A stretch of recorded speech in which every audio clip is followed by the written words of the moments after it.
Thank you, Mr. President. I rise to explain my no vote on House Concurrent Resolution 1. Starting well before I took office in 2015, I heard far too many stories from residents in and around my district about waking up coughing in the middle of the night because of the air pollution from a nearby refinery or plant that was triggering their asthma. I've heard far too many stories from residents about how loved ones in their family died or suffered from COPD, lung cancer, or other respiratory diseases because of the pollution from industrial sites or the heavy truck traffic on their way to or from the International Bridge blocks away from their home. The asthma hospitalization rate, as many of you might know, is actually 3 times the state's average. This is a reality that I can't ignore. And I talked with residents like Nicole Hill, who had her water shut off at her home because she simply could not afford her water bill. She and her children suffered the consequences that thousands of families in Detroit and Metro Detroit know too well. She ended up at a hospital because of a health situation that was a direct result of not having access to water.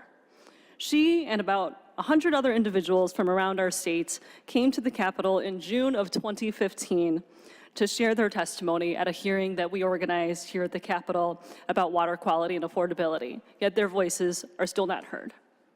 And of course, the Detroit Public Schools Community District last fall dealt with the aftermath of lead testing at the schools that found significant lead contamination, affecting our youngest residents in multiple schools across my city. Governor Whitmer's Executive Order 2 took bold, necessary, and long overdue action towards addressing environmental injustices in our state. Whether it's clean air to breathe or safe and affordable water to drink, we are the Great Lakes state and can and must do better.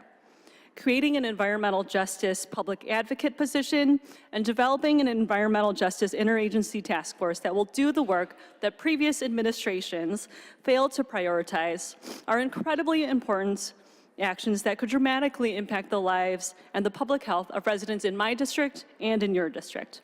And yes, abolishing 3 corporate and industry-led, all too powerful boards is important so that we can set our state's work back on track.